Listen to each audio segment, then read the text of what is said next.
AGECast. We have Ender as your host here, and with us we have VDub and Rooney Fan. Go ahead and say hi, guys. Hello, everyone. Hello. And So I you know gonna it's are we gonna address the obvious, or let's leave the gorilla, the 500-pound gorilla in the room, and not even talk about the obvious. we are rebranding it now. We've been off air for oh my god, it's been over a year now, hasn't Over it? a year. Yeah. Um, Much to Rooney's dismay, posting about every other month. When the fuck we do another podcast? Well, here we are. We're going to rebrand it using a lot easier software, hopefully, so we can start doing it more often now. Especially, I think, since next generation's coming out later this year, I think we're going to start getting some more site or more traffic back to the site. So it'll be nice to kind of be back in the swing of things, I think. So um, let's go ahead and but let's not completely reinvent everything. Let's go ahead and get started the usual way. Rooney, why don't you go ahead and tell us what you're playing? Sure. Too many stupid games that I bought on the Steam sale because they were so cheap. Yeah. There was a few games I've been waiting to pick up, and I picked up Crusader Kings 2, which I've had and have turned on several times, and that game makes me feel dumb because it's too complicated. Um, the other game that I picked up, which I kind of did it on a whim, and it was really it was a small discount before release, was the Shadowrun Returns, which is kind of an old school isometric view, sort of almost the combat is almost XCOM type combat. Yeah. I didn't know a lot about Shadowrun, and a lot of folks on the site talk really highly about Shadowrun and that universe, but I had no idea what it was about. It's pretty cool. It's definitely got my interest. The story's pretty neat. So that's a good one. I think on the 360, I don't think I've picked up anything new on the 360 in a while. I just recently finished Assassin's Creed 3 finally. Hate that fucking game. And and that's it. I think oh, well, you know what? In the past year, I probably finished about 15 games, but I'm not going to go through that list. No, we don't really care. Yeah, I'm just that's what I kidding. figured. That's what I figured. But in terms of new stuff, there's not much. Yeah. Shadowrun is big around the Age universe. I think at odds with pretty much the rest of the internet, it seems. I think Age was actually really into the first-person shooter that came out back in 2007. That was really my first introduction to the Shadowrun universe, and because I just love cyberpunk stuff. And there's some tournaments, right? I think that Age used to run. Oh yeah, we used to Yeah. Quite a have few of them. yeah, we Yeah, had a those are. throwback tourney last year and a half ago or something like that. It was Oh, that's right. Yeah, it was yeah, that was a huge game here at Age. I maintain I think it's one of the better I think it's one of the best shooters that came out this past generation. It was strictly from a competitive team-oriented stance there. So purely from a multiplayer perspective, then. Yeah, oh yeah, it was only multiplayer. Okay. There's no single player in it at all. Oh, really? Yeah, but yeah, and it was weird because it came out in the beginning of it was not a launch title for a 360, but it did come out shortly after 360 launched, and that was kind of unheard of. People were like, why would I buy a game and only play multiplayer? Now it's like, well, people only buy Call of Duty to play multiplayer now. I mean, the single player is kind of an afterthought now. So Yeah, yeah, that's whatever. always a real early adopter of that, then. Yeah. So, all right, Vito, what have you been playing over there on PS3 land? I know I've been doing this weird thing where I'm finishing games now. I'm really No, not used to no, that. Yeah. That's a lie. get out.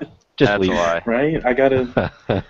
My reputation's at stake here, but I just finished Infamous 2.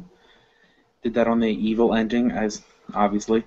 And I'm actually going through it a second time to play the good ending, just for shits and giggles. Yeah.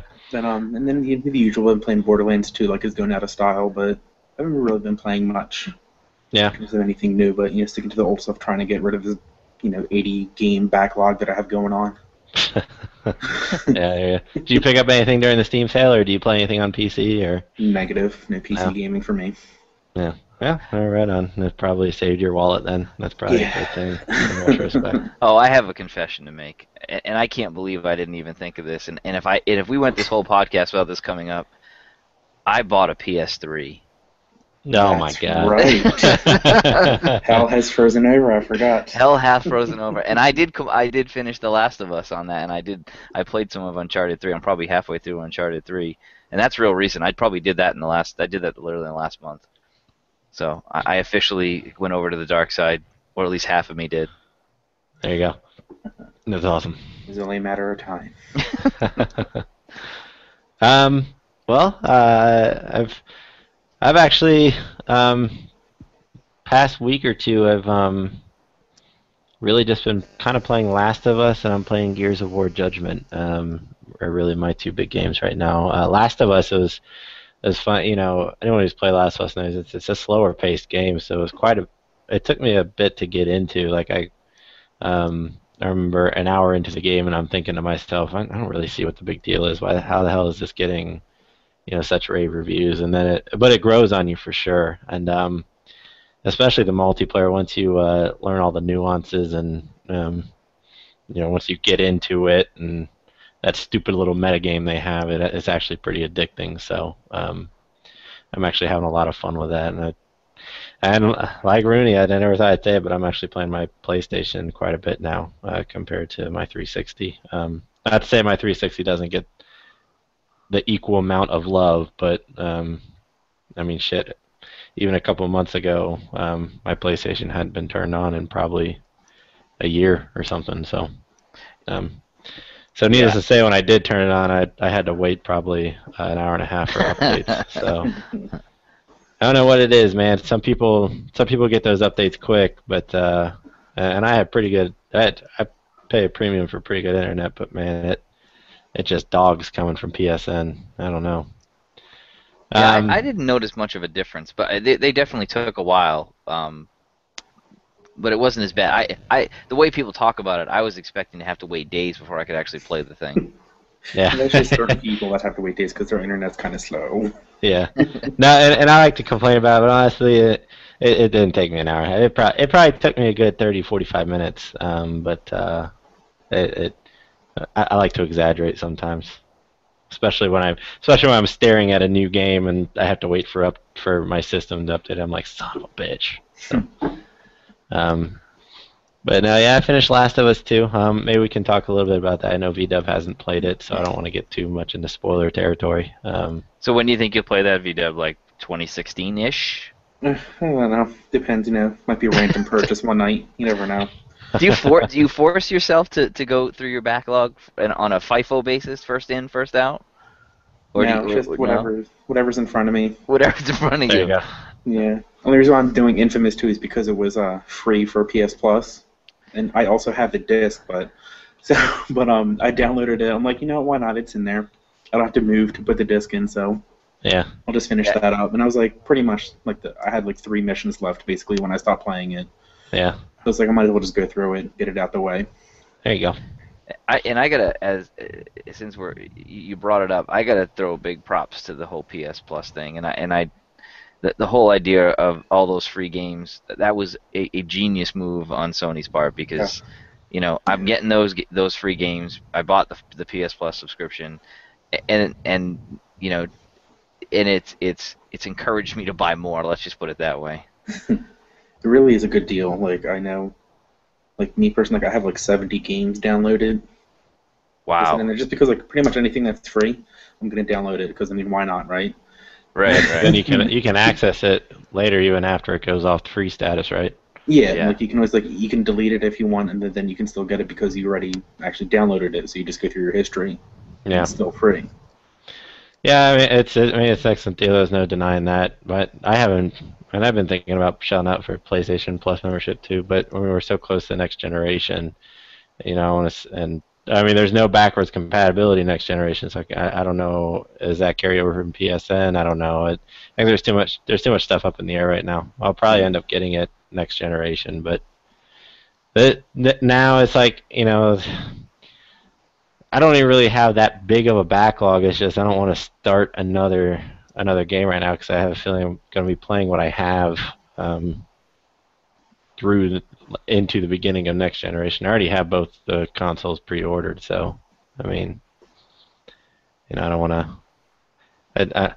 I'm weaning myself off of this generation, I guess, is the way to put it, in preparation for next. So, but yeah, other than that, I bought I was on the Steam sale this year. I don't know. I was kind of let down by it. I didn't really see that much that impressed me. I bought after watching a review on Bit Trip Runner 2. I picked that up for like $2 or $3 because it was awesome. Because it looked like a fun little stupid game to play. And it is. It's actually a lot of fun. That's one of those where like you play for like 15 or 20 minutes at a time, and I was like, okay, I'm done.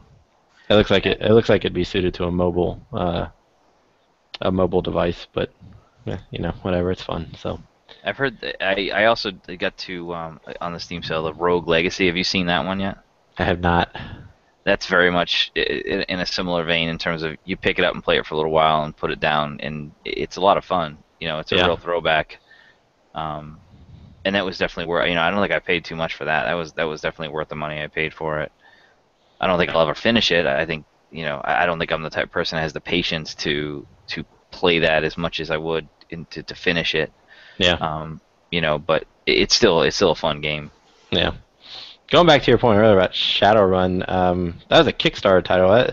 That's funny. We're in the period of time now where we're seeing the Kickstarter games actually coming out, and all the Kickstarter projects. Like I know a couple months, actually probably last month or 2 months ago, I got the Oculus Rift, which I had kickstarted. Oh yeah.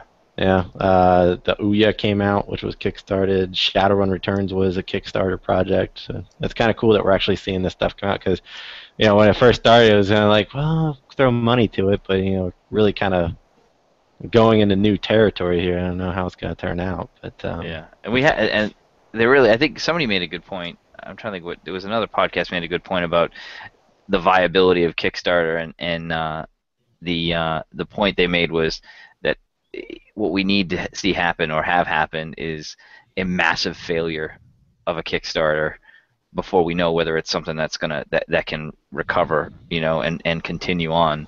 Yeah. Which is it, because I thought everybody thought that was going to be that. Oh God, I want to forget. The Silicon Knights guys had what the hell was the name of it?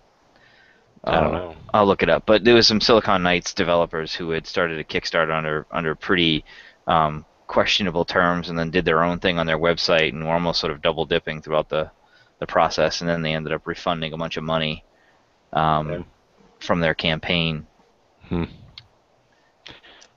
Yeah, so far so good. Tricky. Yeah, it's tricky. Honestly, I'm waiting for the mobile version of Shadowrun.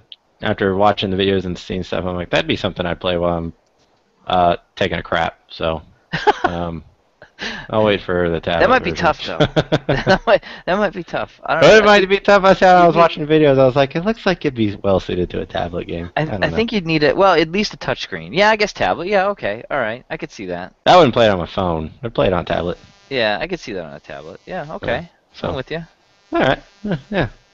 It looks like a good back of the toilet game. Let's just leave it there. And is that where you leave your Vita or your iPad on the back? That's why I have an Android tablet. That's where right now my current toilet game is Plants vs Zombies. Oh God. I can finish a level or two. That's good to know. Just in case you guys were curious. Yeah, I recommend Fiber.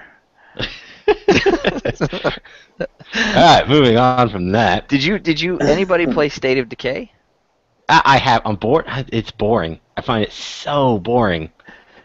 Yeah, I bought it. I even bought it because I had extra Microsoft points because I got a bunch on a deal. And so I bought it because I played the first 20 minutes. I was like, it's zombies, kind of open world. I don't think the combat's that bad. Maybe I'll get into it, and But so I unlocked one. I unlocked the church, and I had played 20 minutes, and then I bought it, and then I played for a good 2 hours or something. I unlocked the church, and went on a couple of missions. And I'm like, oh my God, this is so boring. First of all, in any video game ever, I fucking hate degrading weapons. I hate it. I don't want to have to search for a new gun. I don't want to have to repair my weapon. I, I got this 2x4. Damn it! I just want to. I want it the whole time. I think. I mean, my personal opinion is that game is that game is good in a sense, but I see what you're saying about how you can be boring. If you didn't have degrading weapons, you would have been bored earlier, right? Because it doesn't really have a lot to offer. If it doesn't, it doesn't. That's the thing. Like it's this cool open world, but I was, I wanted what I got going into is I was expecting like as real of a simulation as it could possibly give me of a zombie apocalypse. Build up this base and stock it with supplies and stuff like this. But maybe that's how the real zombie apocalypse is going to be. Maybe it's just going to be pretty boring. But I don't know. Yeah. I felt like I was going out to houses and marking these supplies for people to come get. I'm like, this is just one big fucking fetch quest after another. I got into it and got real into it for the first, I don't know, probably I'm gonna say 10 hours, maybe not, maybe less than that.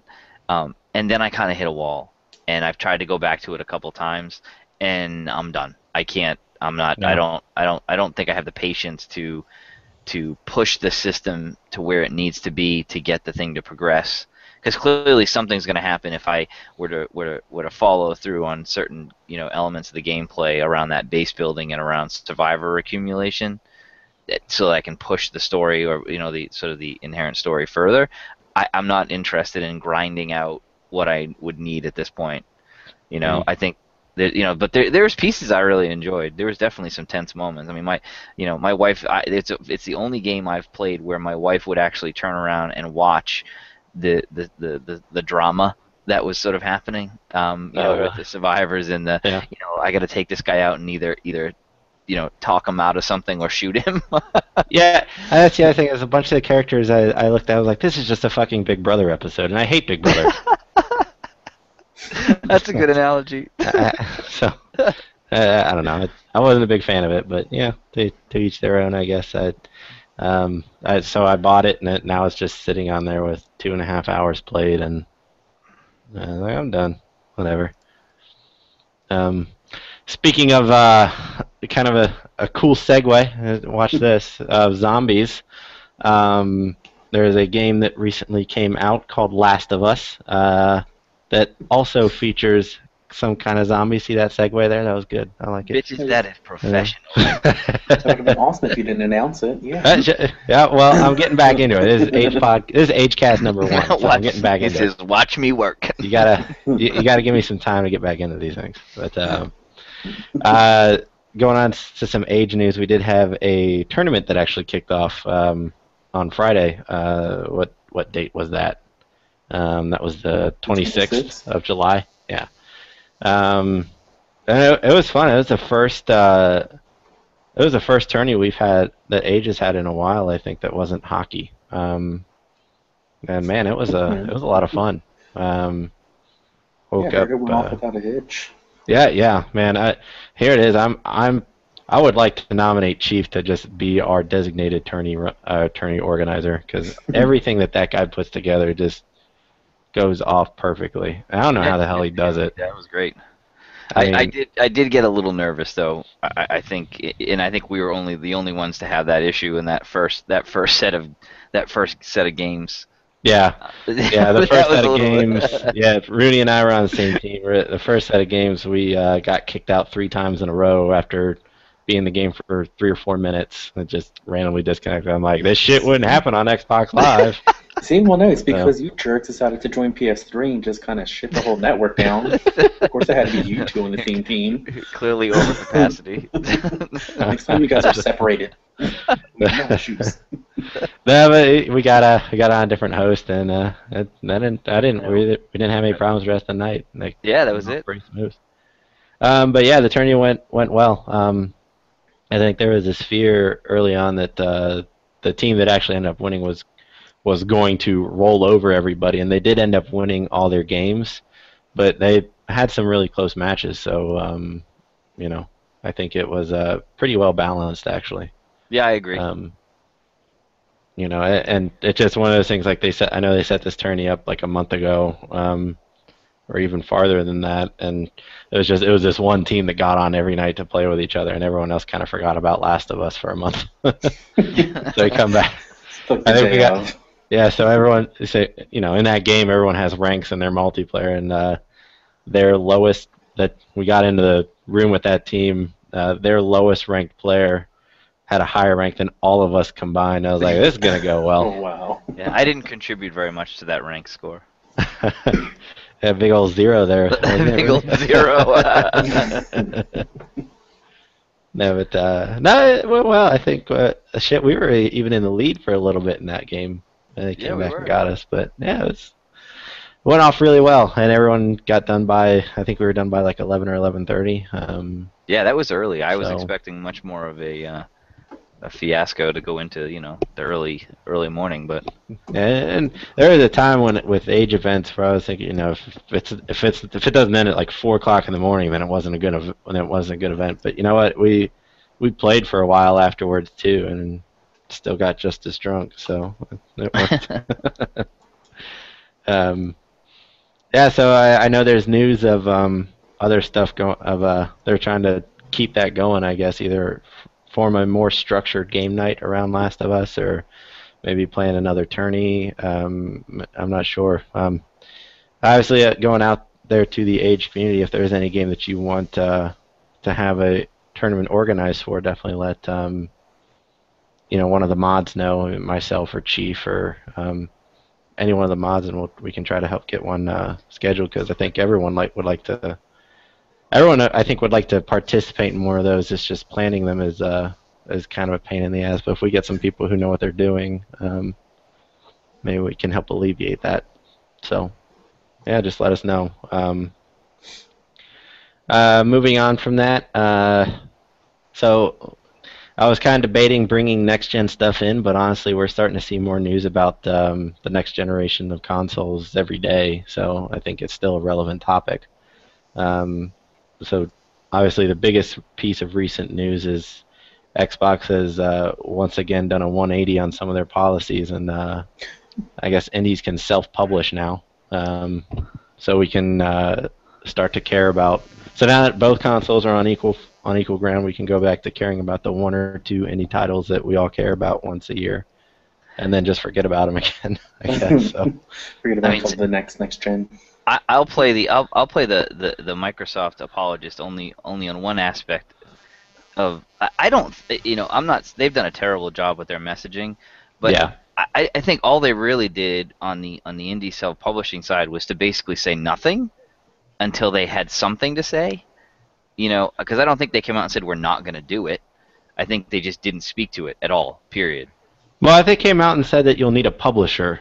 Now they didn't. I guess you're kind of right, because they didn't really specify they didn't say you needed to get a big publisher like an Activision or an EA, or they didn't say if they what kind of publishing agreements that Microsoft Studios themselves would have, because I know that Microsoft Studios actually worked with a couple of indies last generation. Yeah, which didn't go over very well. Which didn't go over very well for one reason or another. Yeah, I mean, and I think it's a good step forward. I think I'm not as convinced as other people are that indies are really the future. I don't see it right now, because I mean, yeah, I look at some indie games. There's some great ideas. There's some games I'd really like to play, but you look at what's actually being bought and what's actually making money, and it's Minecraft clone after Minecraft clone. I mean, that's all it is, really, except for the couple of titles a year that really hit it big for one reason or another. But yeah, you're probably right in terms of the volume, and there really isn't. It's not like there's 10s and 20, independent games coming out every month that are making an impact. It's probably the 1 or 2, out of the hundreds that are coming out. I mean, I think the truly interesting thing is within that comment that they made, or the release that they made, that somehow, which we don't know how yet, but somehow anybody will be able to turn their Xbox One into a dev unit. yeah, Which from a cost perspective for indie developers is a pretty significant savings from the current generation.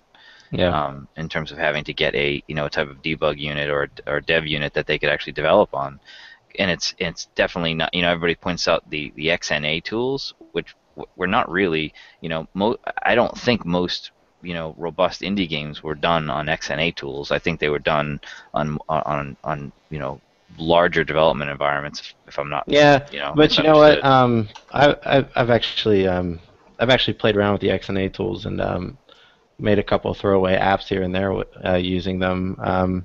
Various like a little twin. I even made a little twin stick shooter. It's not that hard to use that stuff, and the XNA platform was actually pretty powerful, but they've discontinued it. Yeah. But XNA is no longer a thing, and they haven't really announced its replacement. So I don't know if they're just going to let anyone at home turn their console into a dev unit and bring in some other framework, some more popular framework. I don't know. I'm interested to see where they Microsoft, what is it, C#.net framework? Is that is that? Well, XNA was C#. Oh, okay. Yeah, I mean, that's shit. I primarily code at work. I primarily work in C#, so that's okay with me. The XNA framework was really easy to learn in that respect. So, but it's I don't think many games are written in it. But I'm excited. I'm interested to see what or how they cater that. Then if they're going to release a new set of tools or what they're going to do in that respect. Now, I mean, obviously, as far as the indies go, I'm mainly talking from a Xbox and PC and a little bit of a PC background. VDub, are indies more prevalent on the PlayStation? Like, do you play a lot of indies on PlayStation, or? Honestly, like I really haven't, to be honest. Like I've downloaded some. Yeah. Kind of played it for like 2 minutes and then got bored. Yeah. See, and that's the problem. Like I can't. It seems like every couple of months I'll go on Xbox Live indie games download spree because you can download any of them and play them for 10 minutes at a time. But I barely get through the 10 minutes on 95% of the titles I download. Yeah. I mean, it's just not that interesting. I've heard, and I can't speak to it. Do you have a Vita? Vita? Yeah. Because I've heard the Vita is becoming a great platform for indie games through the PSN store. It is, like, and there are actually a bunch of them that I've actually downloaded for free just because, once again, they're free. Why not? Yeah. Good time wasters. Like I said, like it's nothing that like I'm gonna be like too deep into it and kind of search out to play the whole thing. But like they're still pretty fun on the Vita. Honestly, I think they're like some of the ones that are on there in this store, like definitely made for that handheld sort of thing, touchscreen. I think it's pretty awesome. Yeah. Yeah. So I mean, honestly, I would never have admitted this a year ago, but I think mobile is probably where you're going to see big and good indie titles come up because I look at some. I mean, I don't know. I see, and then I go back and forth on that too because, as I said before, that my tablet and the games I play on my tablet, I mean, they're toilet games. So That's you get not in your bathroom. That could be construed as bad. They're not bad games. I thoroughly enjoy Plants vs Zombies. You just happen to enjoy them while in a certain environment. While in a certain room, yes. Yeah, I don't really see myself, taking them downstairs to the living room and playing Plants vs Zombies when I could be sitting there playing a console. I don't really see myself playing them while my wife is watching TV or anything like that. I don't know. That's just me though. Maybe. No, I've got an iPad, and I've picked up a couple games here and there. Plants vs Zombies is one of them. I picked up one recently that was a pretty cool point-and-click adventure game with a kind of an unusual mechanic built into it. I'll have to get the name of it. But again, it's like I sat down, I played for 15 minutes, and then I don't touch it for a while, and I go back to it for 15 minutes. It's not like something I could feel like I could sit down and play for hours. It's like there's no way any mobile title out there is going to compare to an experience like The Last of Us, for example, because I think Last of Us is Game of the Year material already. I thought the single player story was superb, and it's one of those. I feel like every year there's one or two games that I go past and I call it an experience, because there's just so much to it that there's specific things I remember about playing the game.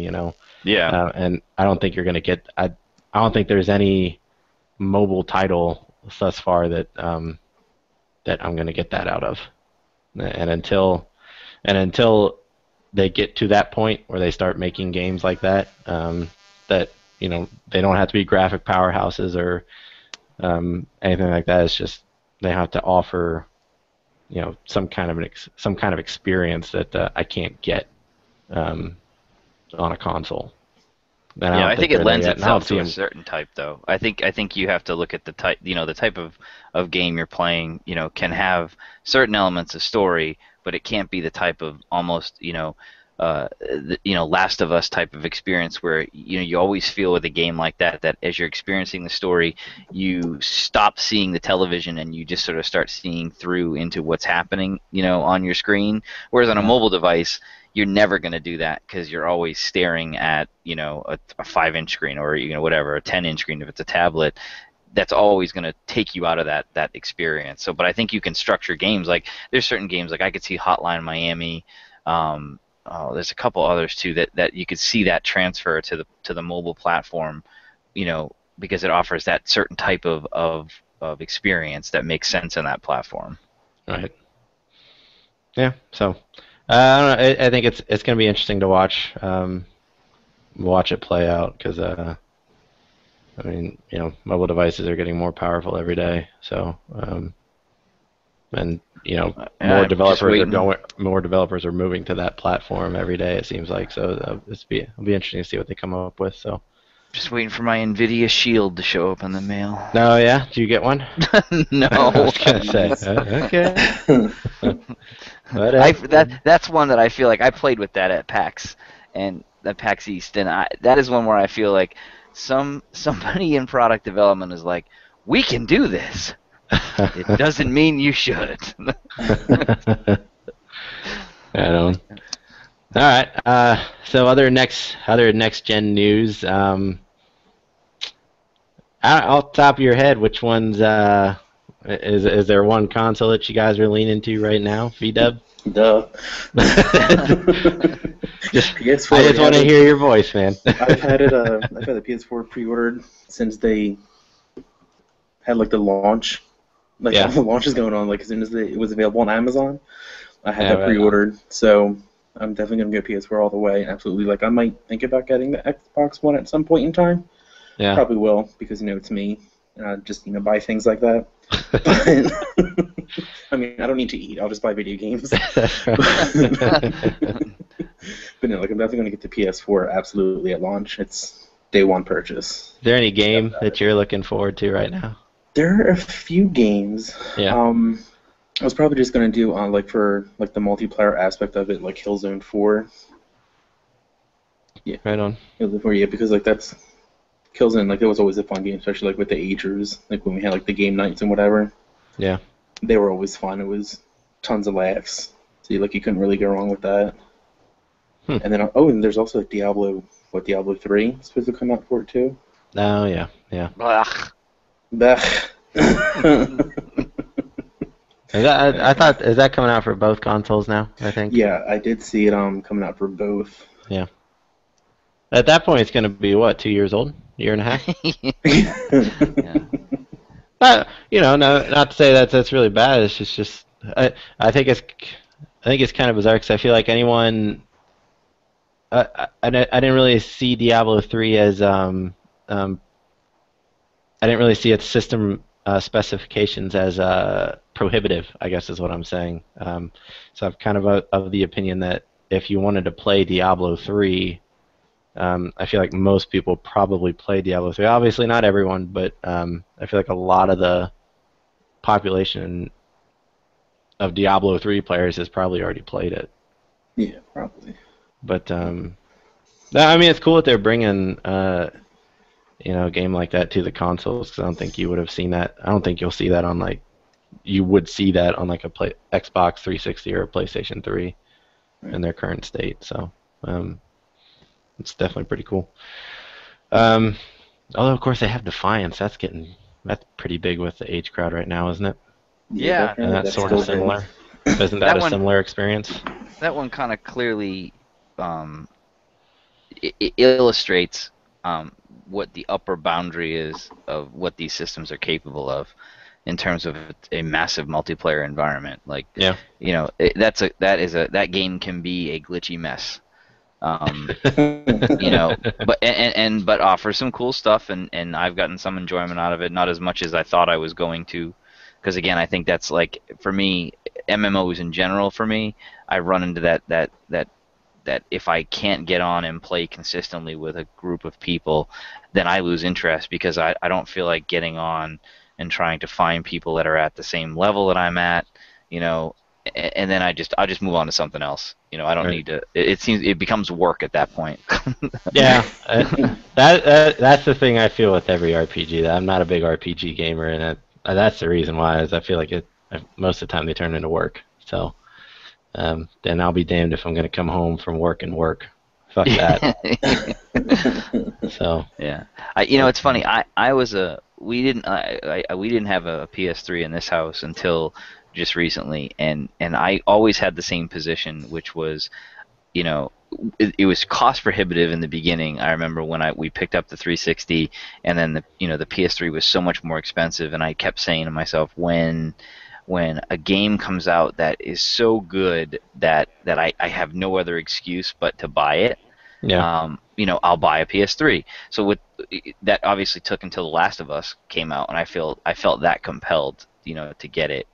With the PS4, I'm still thinking the same thing. I'm going to go with an Xbox One because, the folks that I play games with are going to go with an Xbox One with the titles that I know that I'll be buying on an Xbox One. But much less so than the last time, I'm having trouble making an excuse to not buy a PS4.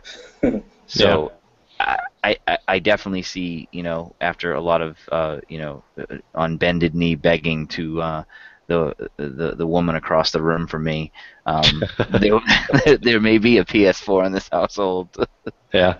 So B-Dub's PS4, you're right now or Xbox One. Is there any games that you're really looking at for Xbox One right now, or?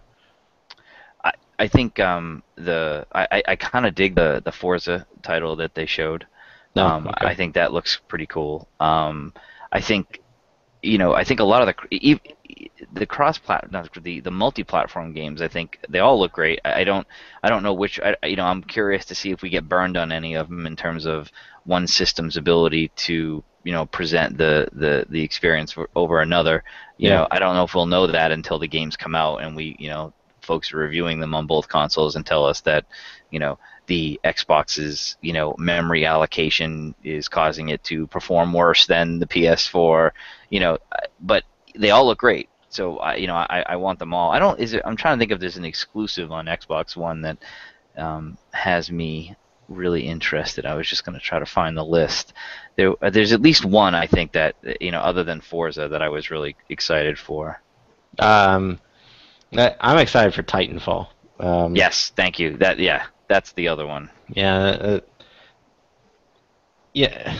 I guess when I first saw it, I was kind of like, it just looks like another Brown shooter. But seeing how cohesively the mechs sort of blended into the game, I think that could really change some things up.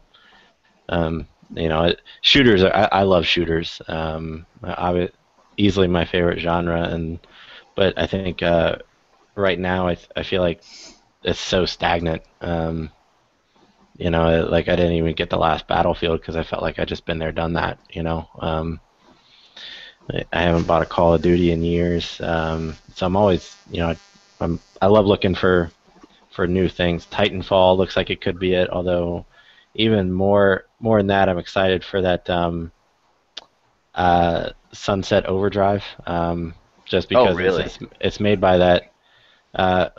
It's made by Insomniac, and I guess Fuse aside, even though I didn't really play Fuse, I heard bad things about it. Those guys they come up with some crazy shit. Ratchet and Clank games, and that was all. That stuff was always crazy. So I'm excited to see what they can do. And hearing them talk about, it's going to be a persistent world, and we're going to constantly be changing it. I think that's what gaming needs right now. There's a reason multiplayer is the focus of so many people right now. It's because it always offers something different, and I think if you can bring that variety to a single player experience, to the single player side of a game, I think you'll have a big winner. So I'm excited to see what they do with that. Other than that, I played Killer Instinct when I was a kid, but I was a button masher. I'll probably end up picking that up, just because it's Killer Instinct. But other than that, the only other title I'm really looking forward to is Watch Dogs, and that's coming out on both consoles. So I don't know which one I'm going to get it for yet. And even that, it's like everyone's looking at that like, oh, this looks amazing, I'm like, yeah, it looks good. I'll probably pick it up as a launch title because it looks better than a lot of the other things I'm looking at, but I don't think it looks anything special. It'll be interesting to see, particularly with that game, how they integrate the sort of always on concept of though your world can always be affected by other players. Yeah. Because I think to me that's the thing that when you say the next gen, that's the thing that most excites me about all these games is the idea, and I'm not going to get into discussion about whether or not it was the right thing for Microsoft to do, but the idea that always on means that the game is always evolving, with the impact of players that you play with or with the community. Yeah. That's exciting stuff. That's the stuff that I want. I want that stuff. Because I think that will lend a lot more playability, or say extended playability to a lot of games. Yeah. Oh, speaking of always evolving, what's that Tom Clancy game that Ubisoft showed off? That's what I'm flipping the list right now. The Division. The Division, man. Yeah. Obviously it was a concept piece what they showed at E3, but if they can get anywhere close to that, man, that's amazing. That's amazing stuff. Yeah, that to me felt like, and I don't know if it'll end up that way, but that felt to me like the first time we're going to see a game where you are literally playing within a world that seems to continually, move while you're not there. Yeah, out of all the titles either Microsoft or PlayStation showed, that's the one that I looked at. I'm like, wow, that looks next gen. Yeah, because obviously this next generation isn't going to get by on graphics the same way that the 360 PS3 generation did. I don't think there's going to be that big of a jump. It's got to be, where can I use this processing power that I've beefed up these consoles with? Where else can I put that? And if they can do it into building these persistent worlds where, my wife can chime in with a tablet while I'm playing on the console.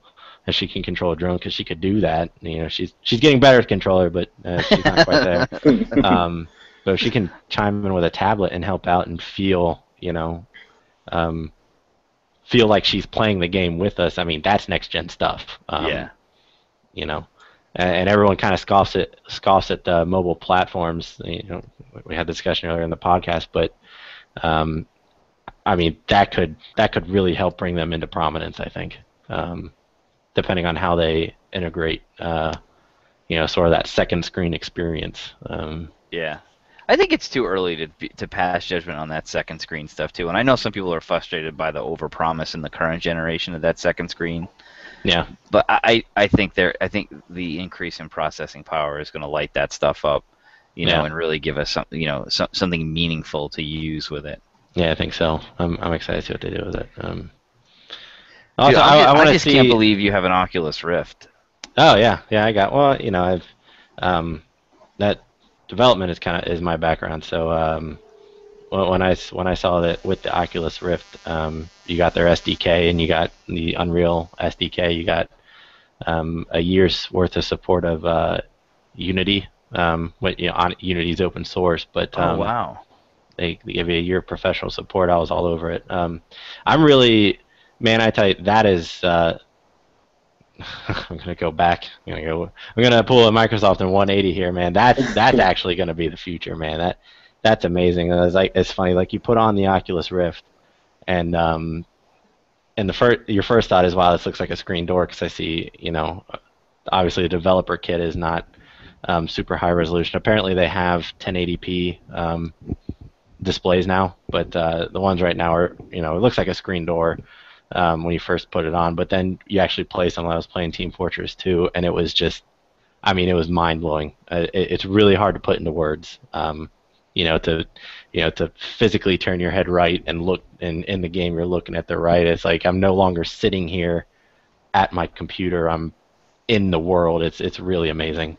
Yeah, I'm in. I mean, I've actually considered buying a development kit and trying to learn how to use it. I'm so in. Like I want that. I want to be standing in my office where my Xbox is with an Oculus Rift on my face and the new Kinect reading my motions and being completely immersed, in an experience. I want it. I'm in. Yeah, I mean it really is amazing. I guess I would if you could get. And the problem is that everything, so Valve has some things that, like, you can play Half-Life 2, you can play Portal. A lot of the Valve stuff is working because they're obviously really earnest adopters of it. The problem with the Oculus Rift is all the other stuff you can get is really just homebrew stuff, and they're really kind of more tech demos than they are anything else. They have one where it simulates being in a guillotine. I've seen it. I've seen the videos. So you put it on, you're staring down in a basket, and it's triggered to go off right when you look up at the guillotine. So it's funny. I showed it to a couple of my friends, and they put it on, and they looked up behind them, and the guillotine comes slamming down on them, and everyone's just like, ah! Did you do the thing where you kind of tap them in the back of the neck when it comes? No, down? I did not do that. No. I saw some videos. That was pretty ruthless. I'm telling you, it's wild, absolutely wild. That's going to be. Hopefully, that's the future. I know they're working towards it. I know they still have some things there's some kinks they want to work out, but honestly, I think it's great. The SDKs are really easy to use. They've already calculated a lot of the math that you would have to do for head tracking, so I don't have to worry about that stuff. It's really neat. They're so crazy. I remember seeing some interviews. You probably saw the same ones with Brad Shoemaker from Giant Bomb back. It had to be almost maybe a year or two ago now, when he sat down with John Carmack, who was helping to write or rewrite the firmware associated with the input sensors. Yeah, I think I've seen it. I don't know. John Carmack has obviously had a hand in the Oculus, but he was I know he's been working on his own head-mounted displays for years now. Yeah. So, I think I've seen that interview. Man, that guy is smart. You listen to that guy talk, I'm like, what the fuck? That guy is on another level. That guy is what developers should aspire to be, man. He is top notch. But the Oculus is really great. I really hope they come out with a consumer version soon, because I'd really love to see it take off. The dev kit wasn't that expensive, right? I paid $350. $350, okay, yeah. Yeah, $350, and you got. But that's not unreasonable. I don't think it's unreasonable at all, because you got the dev kit, you got everything to hook it up, and like I said, it comes with, you get like membership licenses for, obviously these SDKs. Like, I think even the Unreal, you can get a version of the Unreal development kit for free, but by buying the Oculus Rift development kit, you get like the premium subscriptions to it. Wow. So you can really play along with it. I mean, because it makes sense for them, because they want people to build stuff with it, So it makes sense for them to offer that. So really price-wise, it's not bad. Like I said, I think it's really, right now, it's really more of a tinkerer's tool, though. Yeah. I would love to strap on a 1080p headset and see some stuff, though. I mean, we got to capture that audio. Just the part about strapping on a 1080p. Sounds dirty. Oh man, the recording messed up. I don't know what happened to it. That soundbite. Someone built the last part about it. Someone built a roller coaster in the Unreal Development Kit, and they posted that out there. So I downloaded that and watched that, and my wife came in while I was writing it because I was just sitting there going, whoa, whoa. It's wild. Yeah, Really I wild. can't wait to get my hands on it. Yeah. Yeah, hopefully it takes off. I would love to see that in next gen. Although, I know that one of the Sony higher ups said that someone asked him about the Oculus, and is there going to be support for it? He said not yet, or he said there's no support planned for it, and then he gave some smiles hinting that they're working with it. Microsoft has said that there's not going to be Oculus Rift support now. The Oculus guys have said that they're not really eyeing consoles right now. I hope that changes. Yeah, I don't trust it what anybody says anymore. Because I feel like everybody is learning the the positioning PR game. Say nothing until you're ready to say something. Yeah. On your own terms. All right. Well, we can probably move on from some next gen stuff here. I know it's kind of next gen related, but can we talk about Phil Fish as a douche? Yeah, that's what I'm getting to next. This other video game news, and obviously I kind of want this to be a topic conversation for upcoming podcasts. But obviously, the big story is over the weekend. Phil Fish, developer of Fez and founder of Polytron Corporation, had another blow up, a Twitter blow up, and has reportedly stopped working on Fez 2. He's canceled development. And in a very candid response, he basically said, I'm done with this shit, taking the money and running. I'm paraphrasing, but that's basically the gist of what he said. And really, honestly, I would never, I would rarely say this about Phil Fish because I do think he can be kind of a douche. But I think both men were in the wrong here. So basically, if you don't know what happened, who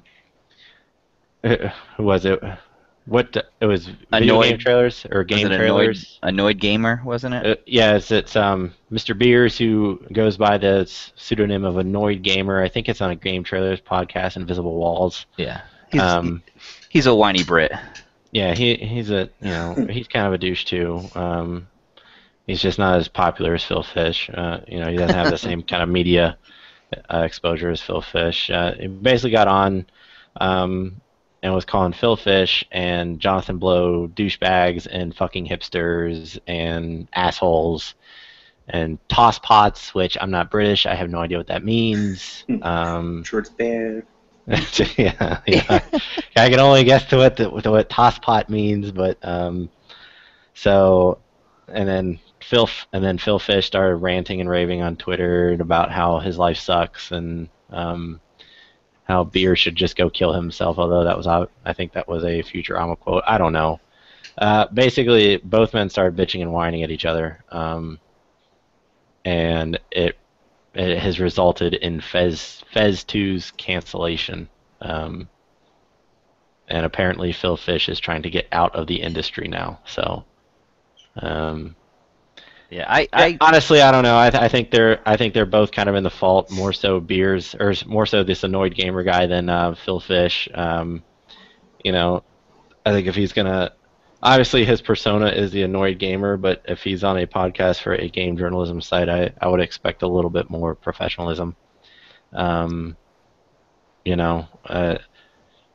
I don't know. It's one of those things, like, I don't expect professionalism from Jim Sterling of Destructoid because everyone knows he's a douchebag. That's kind of his persona. And maybe you could say that about this Annoyed Gamer guy too, but I don't know. I just think I think calling him a fucking hipster would have done it. I don't think he had to go on with calling him an asshole and drudging on about it for 5 minutes, or for basically like 5 minutes, which is what he did. Yeah, I So agree. I think where he fell down was where he sort of, he couldn't stop after he made his point and yeah, needed to, go into his diatribe and, and name calling. I don't think, to me, I feel like, I wouldn't give that guy any more credence than, half of the YouTube vloggers who claim to be journalists. And I know Game Trailers is a pretty big site, but, I didn't know who he was before this incident. So I'm yeah. not going to assume that he's got any more credibility in the industry than anybody else. So he's a nobody who wanted to be known. you know, Yeah.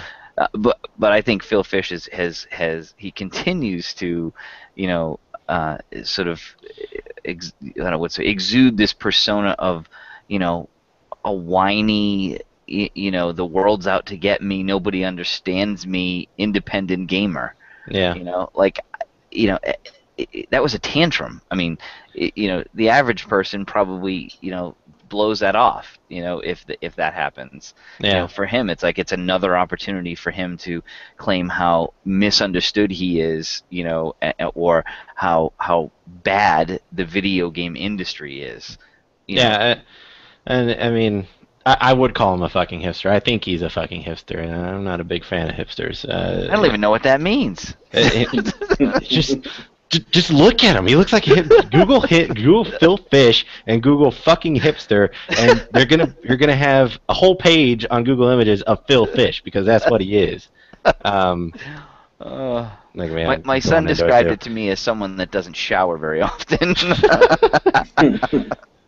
But I mean, I don't like Fez wasn't my game. Obviously, it was for a lot of people. I think Fez could be something great. So I was interested to see Fez too. Obviously, 'cause this is a personal view. I have no problem separating art from artist. I read books and then watch movies from and if I were to boycott everything that just because some asshole's on the development team, then I'd probably just sit at home staring at a blank TV all day. So I have no problem. I have no problem with Phil Fish as a game developer, I guess is what I'm saying. I think I think Twitter is a bad idea for anyone of prominence in any industry, especially if they use it to go on rants like Phil Fish has. Because there's no win for him in that situation. Right. Even if, as I said, even if I think Beers was at fault at least partially, or equally, or even a little bit more so than Fish was in the situation. When Phil Fish goes off like that, there's no upside for him. Right. Exactly. He's only digging himself the hole that he can't get out of. Yeah. Because it's only, everybody only, the internet will pay attention to the inflammatory stuff. They won't pay attention to the other stuff. Exactly. I think it's funny. I have this discussion with people all the time about Twitter. If you, in my mind, if you are, someone who could be famous like Phil Fish, I think you have to take it in a way that it's a tool for you to use to enhance the public persona of you, your studio, and your game. Yeah, it should not be your personal opinion outlet. Right. Set up another account for that. Yeah. Set up another anonymous account that you can it's just there are people that do it right. I mean, there's some folks over at Harmonix who are very good at using Twitter as a public persona tool, and they're well known for it, and everybody loves them, and they follow them, and he clearly doesn't understand that. Yeah. Well, and if any of you either one of you seen the Indie Game, the movie? It's on Netflix. No, I keep no. It's pretty interesting for what I mean. It's pretty interesting, but Phil Fish comes off the same way in that movie. He's talking about he's this emo hipster douche. It's like at one point in the movie he says, if I can't get this game made, I'm going to kill myself. I'm going to jump off a bridge, or I'm going to drown myself. It's like, stop being so fucking melodramatic. I'm not laughing at. Yeah, okay, I am laughing at Yes, that. you are. Yeah, I mean, I feel like a horrible person now. Thank you, Ender. some people have mental disabilities, and depression is a serious side effect. I'm not downplaying that at all. It's just get some help. Don't go on a documentary and start spouting how you're going to kill yourself if you can't get this game made. Get some help. I honestly think he needs help, because if you watch him in that Indie Game the movie, it's obvious he has some sort of imbalance. I mean, at times he can be pretty violent in his speech. He obviously gets depressed very easily. It's just get some help. Don't go on Twitter and blast all this shit to the world as your therapist. I mean, be realistic. He's released Fez. It was a huge hit. He's in this situation. He's in this situation now. That's kind of what Brad Beers was saying. It's like, you're in this situation. You wanted to be here. You have to deal with the bad and the good. I don't think he's good at that. No, definitely. And now I kind of feel like an asshole too, because it made it sound like I was slamming people with, what I know are very real issues. But if you're not willing to get help for it, then I don't know what you expect me to do. So. It's fine. You're an asshole. We're all. Everyone knows. I take a year to get a podcast together. I'm an asshole. I know. So, I mean, really, I think that's outside of next gen stuff. I think that was really the big video game news. So I think we're going to move on to our final segment here, because I would like to wrap this up. We're not going to have a half-hour discussion about the PS4 versus Xbox One's memory capacity? Oh my God, no. No, there's nothing. Everyone's all up in arms. People all over the internet are all up in arms. Oh my God, the PS3 is using 3 gigs for OS. And these are the same people who are on their site going, my PC rig has 16 gigs, and I use it for games. I don't know why they can't have 16 gigs and have it devoted to all the games. It's like, in your gaming rig, you don't have. There's no game that's going to use 16 gigs of fucking memory. What? You have a PC. How much of do you think all of that is devoted to a game when you load it up? No. God damn, some people. I don't know. No, that's another discussion. I think that's most people. I think that as much as gamers want to think they are, and I'm one of them. I know enough about PC architecture and setup to be dangerous, but the average gamer is clueless when it comes to that. I'm not much more above clueless when it comes to that. I mean, devoting 3 gigs to the OS, I would say, if anything, is kind of an undersight. I would like to have more devoted to the OS. I mean, the OS is going to, I look at all the stuff that the PS4 and Xbox are going to do. I love the idea of being able to suspend a game and do something else. Like if I'm playing a game and I said, I'm kind of bored with this right now, I want to instantly go to Netflix.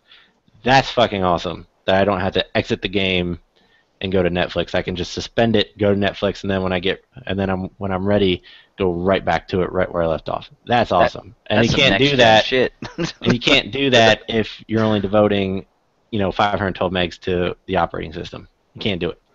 So, I'm excited. If they're going to devote that much memory to the OS, I gotta hope that they're going to be doing some pretty fancy shit. So they know what they're doing. I'm pretty sure they know what they're doing. Yeah, I think they know a lot more than Call of Duty Fan 69 on IGN's boards. Why are you reading those comments? I can't help it. It's like a fucking train wreck, man. You just can't look away. I got an important question. What is after next gen? What is after next gen? I think this would be a good conversation for next podcast. Okay, so I'm going to state that.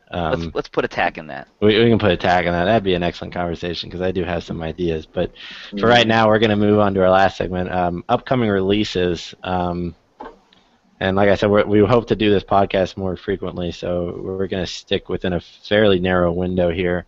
Coming up this week, anything big? Let me start. Rise of the Triad is coming out. Did anyone else play Rise of the Triad? I did not. No. On Windows.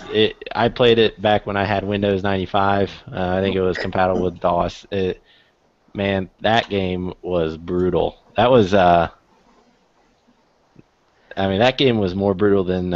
So it's a Doom clone. That game was more brutal than Doom or Duke Nukem, though, man. I remember having the bazooka in that game, blowing up the cult henchmen. Which that's really all you need to know.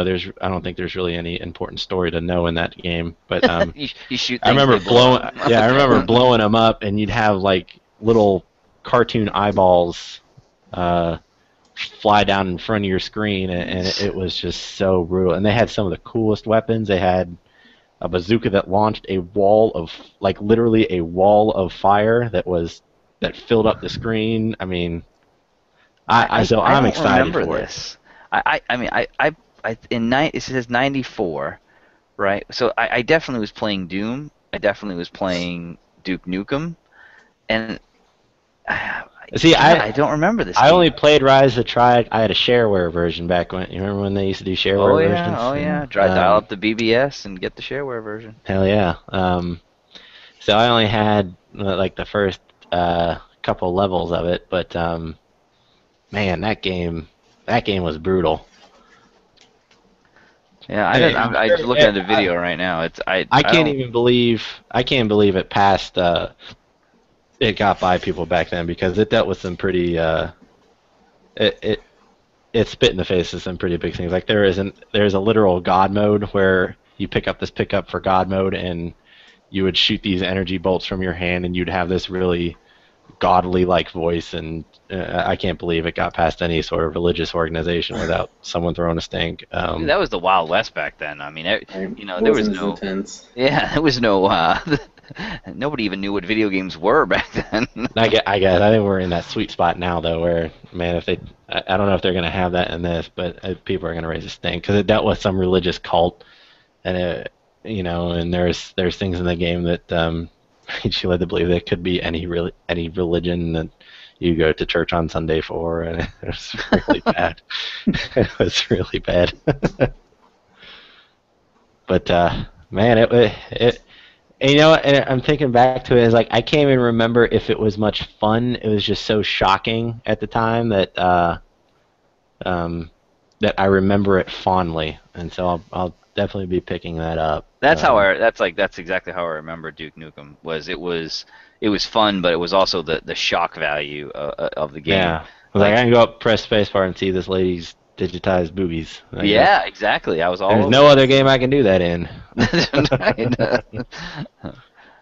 Looking at the list of releases, I think the one I'd be interested in checking out, because I heard something about it today that sounds really cool. Sir, You Are Being Hunted. PC only title. It looks like it's a sort of a stealth survival game. Sort of a different take on the apocalypse. You're a guy. You spawn in a randomly generated or procedurally generated landmass, and there are robots that are, as I understand it, and I'm just sort of going off of what I've seen, is robots that speak in proper British accents who are out to hunt you and kill you. Because why not? Or you are being hunted. Well, why? That looked interesting. Fuck you, that's why. That's why. No reason. No story. Fuck you, got mine. That's fine. Yeah, so, I mean, there's some big ones coming up in August, but like I said, we'll probably get to those in another podcast. VDub, is there anything next week that has caught your eye? I see a lot of PC releases. Yeah, honestly, no. I mean, as much as I'd like to buy any sort of game ever at all, nothing. I can even think of maybe like a cling of something making me want to buy something, but nope. Yeah. So yeah, so it looks pretty tame this week. But now that summer's gonna start winding down here. I think we're gonna start seeing more and more. So. All right, cool. With that, I think we'd like to probably put a pin in this. Our reimagining of the Age podcast, now called the AGECast. I just named it right there. So, like I said, we'd like to do this more often. If anyone from the Age community would like to hop in, definitely let us know, and Yeah, especially We'll you see what you bitches can that do. post in the forum asking for a podcast. And they Yeah. never do it. And they Jerks. never do it. Also, and I'll put a disclaimer. I'll put a disclaimer in the beginning of this one, but from here on out, these podcasts are going to be largely unedited. So, if you're listening at work, please put headphones in. Probably should have said that before we went off on our tirades earlier. That's fine. Don't worry about it. We'll put that in the description. Yeah, we'll put it in the description. Yeah, we'll warn you guys. Don't worry. AGECast 1 MSFW. Let's be the but 1080p in your face. As the site implies, we're all adults, even if we don't act like it. So we got other shit to do compared to editing a podcast. So these are going to be largely unedited from here on out. So, and also going forward, stay on the tune. I actually did just pick up because I'm a gadget guy. I picked up one of those Avermedia streaming things that lets you stream immediately. So maybe we can see if we can pull up some cool arcade games. Maybe we can blog them live. That'd be kind of cool. That's kind of That'd be an cool. idea I could. So. If we get real brave, maybe we can try like a double multiplayer stream because I could steal my son's Hauppauge device. Well, there you go. Yeah, that'd be crazy. Maybe we can set some of those up for a podcast. I think that'd be really cool. Cool. But I think that just about rounds it out. So I was your host, Ender, and with us we've had Rooney and V-Dub. Yep. Later, guys. Say goodbye. There you go. Yeah, I'm gonna say see you next week and be a little presumptuous. Oh my Ooh. God. Oh my God. You just committed. We'll see you guys in a year. All right, take it easy, guys, out there in listener land, and we'll see you guys later.